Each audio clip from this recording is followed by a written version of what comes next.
Hello friends, ഇന്ന് നമ്മൾ നോക്കുന്നത് അരിത്തമെറ്റിക് പ്രോഗ്രഷൻ ആണ്. ആദ്യം നമുക്കൊരു സീക്വൻസ് എന്നാൽ എന്താണെന്ന് നോക്കാം. ഈ എഴുതിയിരിക്കുന്ന നമ്പേഴ്സ് ശ്രദ്ധിച്ചോ?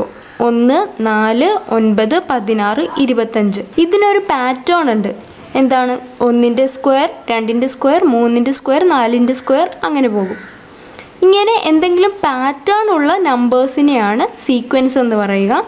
മറ്റൊരു സീക്വൻസ് നോക്കാം. 2, 4, 6, 8, 10. ഇതിൻ്റെ പ്രത്യേകത എന്താണ്? എല്ലാം 2 വെച്ചാണ് ഇൻക്രീസ് ചെയ്യുന്നത്. അപ്പോൾ ഒരു പാറ്റേൺ അനുസരിച്ച് വരുന്ന നമ്പേഴ്സിനെയാണ് സീക്വൻസ് എന്ന് പറയുക. ഈ സീക്വൻസ് 25 ആകുമ്പോൾ സ്റ്റോപ്പ് ചെയ്യും.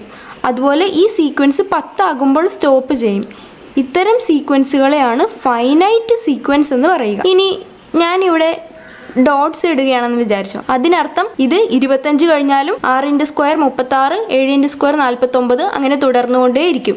അതുപോലെ ഇത് 10, 12, 14 അങ്ങനെ തുടർന്നുകൊണ്ടേയിരിക്കും. അങ്ങനെ കണ്ടിന്യൂസ് ആയിട്ട് പോകുന്ന സീക്വൻസുകളെയാണ് ഇൻഫിനിറ്റ് സീക്വൻസ് എന്ന് പറയുക. ഇനി നമുക്ക് ഈ 2 സീക്വൻസുകൾ മാത്രം നോക്കാം. ഇതിൻ്റെ പ്രത്യേകത എന്താണ്? 2 വെച്ച് ഇൻക്രീസ് ചെയ്ത് പോകും. ഇതിൻ്റെ പ്രത്യേകത എന്താണ്? ഇത് 3 വെച്ച് ഡിക്രീസ് ചെയ്ത് കുറഞ്ഞാണ് വരുന്നത്. ഇങ്ങനെ ഒരു ഫിക്സഡ് നമ്പർ വെച്ച് ഇൻക്രീസ് ചെയ്യുന്നതോ അല്ലെങ്കിൽ ഡിക്രീസ് ചെയ്യുന്നതോ ആയിട്ടുള്ള സീക്വൻസുകളെയാണ് അരിത്തമെറ്റിക് പ്രോഗ്രഷൻ എന്ന് പറയുന്നത്. ഇത് 3 സീക്വൻസിന് ഉദാഹരണമാണ്. ഇത് 2 അരിത്തമെറ്റിക് പ്രോഗ്രഷന് ഉദാഹരണമാണ്. ഇനി ഇവിടെ ഞാൻ second number minus first number ചെയ്യുകയാണെങ്കിൽ എനിക്ക് 2 കിട്ടും. Third number minus second number ചെയ്താൽ 2 കിട്ടും. അതുപോലെ കുറയ്ക്കുകയാണെങ്കിൽ 2 കിട്ടും. ഈ നമ്പറിനെയാണ് കോമൺ ഡിഫറൻസ് അഥവാ ഡി എന്ന് പറയുന്നത്.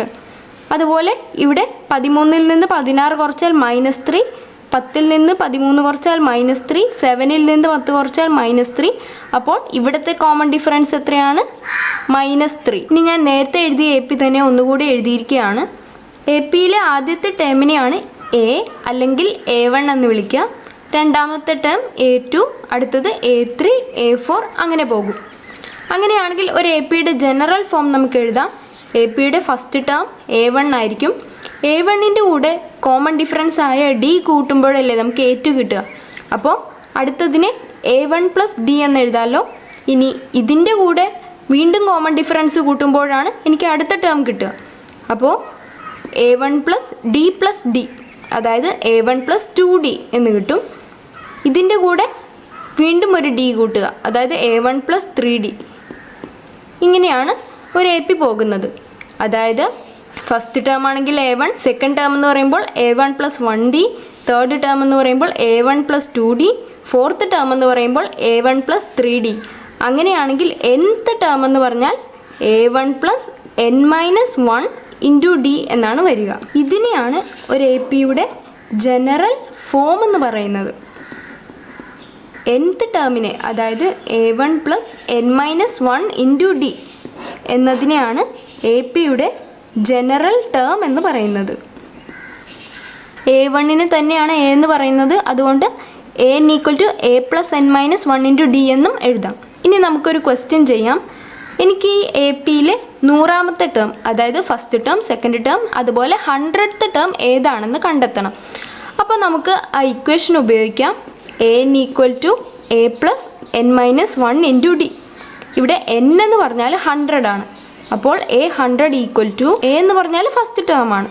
2 + n എന്ന് പറഞ്ഞാൽ 100 ആണ്. അപ്പോൾ 100 - 1 എന്ന് പറഞ്ഞാൽ 99. ഇവിടുത്തെ D എത്രയാണ്? 2. കോമൺ ഡിഫറൻസ് 2 ആണ്. അപ്പോൾ A100 = 2 + ഇത് മൾട്ടിപ്ലൈ ചെയ്താൽ 198 എന്ന് കിട്ടും, = 200. അതായത് ഇത് 100th ടേം വരെ ചെയ്ത് നോക്കിയാൽ 100th ടേം ഏതായിരിക്കും? 200 ആയിരിക്കും. ഇനി ഞാനിവിടെ 2ൻ്റെയും 6ൻ്റെയും സം കാണുകയാണ്. എത്രയാണ്? 2 + 6 8. 8 / 2 ചെയ്താൽ എത്ര കിട്ടും? 4 കിട്ടും. അതായത് ഇതിനിടയ്ക്കുള്ള ഈ നമ്പർ കിട്ടും. അല്ലെങ്കിൽ അടുത്തൊരു സെറ്റ് നോക്കാം. 4ൻ്റെയും 8ൻ്റെയും സം കാണുകയാണ്. എത്രയാണ്? 4ഉം 8ഉം കൂട്ടിയാൽ 12 ആണ്. 12 / 2 ചെയ്താൽ അതിനിടയ്ക്കുള്ള ഈ 6 കിട്ടും. അതിനർത്ഥം ഈ APയിൽ എവിടെയെങ്കിലും ഞാൻ അടുത്തടുത്ത നമ്പേഴ്സിനെ ABC എന്ന് മാർക്ക് ചെയ്യുകയാണെങ്കിൽ A + C ചെയ്ത ശേഷം / 2 ചെയ്താൽ എനിക്ക് ഏത് നമ്പറാണ് കിട്ടുക? ബി ആണ് കിട്ടുക. മറ്റൊരു രീതിയിൽ പറഞ്ഞാൽ എ പിയിൽ എവിടെയെങ്കിലും എ ബി സി എന്നിങ്ങനെ അടുത്തടുത്ത നമ്പറുകൾ എടുക്കുകയാണെങ്കിൽ അതിൽ എയുടെയും സിയുടെയും അരിത്തമെറ്റിക് മീൻ എടുത്താൽ ബി ആണ് കിട്ടുക. ഇനി നമുക്ക് മറ്റൊരു എ പി നോക്കാം. ഇതിൻ്റെയും കോമൺ ഡിഫറൻസ് 2 തന്നെയാണ്. ഇതിൻ്റെ ഫസ്റ്റ് ടേം 10 ആണെന്ന് മാത്രം. ഇനി നമുക്കിതിലെ ആദ്യത്തെ 2 ടേമിൻ്റെ സം, അതായത് S2 എന്ന് പറയുന്നത് എത്രയാണ്? 10 + 12, അതായത് 22. ആദ്യത്തെ 3 ടേമിൻ്റെ സം, അതിനെ S3 എന്ന് പറയാം. അപ്പോൾ 10 + 12 + 14, അതായത് 36. ആദ്യത്തെ ഒരു ടേമിൻ്റെ സം എന്ന് പറഞ്ഞാൽ S1 എന്ന് പറയുമ്പോൾ 10 തന്നെയാണ് വരിക. അങ്ങനെയാണെങ്കിൽ ഈ എ പിയിലെ ആദ്യത്തെ 100 ടേംസിൻ്റെ സം എങ്ങനെ കണ്ടെത്താം? അതിനുള്ള equation Sn = n/2 × 2a + n-1 × d. അപ്പോൾ എന്നിൻ്റെ പകരം 100 സബ്സ്റ്റിറ്റ്യൂട്ട് ചെയ്യാം. S100 = 100/2 × 2a. a എന്ന് പറഞ്ഞാൽ ഫസ്റ്റ് നമ്പർ ആണ്, അതായത് 2 × 10 അല്ലെങ്കിൽ 20, പ്ലസ് n-1 എന്ന് പറയുമ്പോൾ 100 - 1, അതായത് 99 × d എന്ന് പറഞ്ഞാൽ കോമൺ ഡിഫറൻസ്, ഇവിടെ 2 ആണ് കോമൺ ഡിഫറൻസ്, ഈക്വൽ ടു 100/2 എന്ന് പറയുമ്പോൾ 50 × 20 + 198 ഈക്വൽ ടു 50 × 218. ഇത് ചെയ്യുമ്പോൾ 10900 എന്ന് കിട്ടും. അതായത് ആദ്യത്തെ 100 ടേംസ് എടുത്താൽ അതിൻ്റെ സം എന്ന് പറയുന്നത് ഇതായിരിക്കും.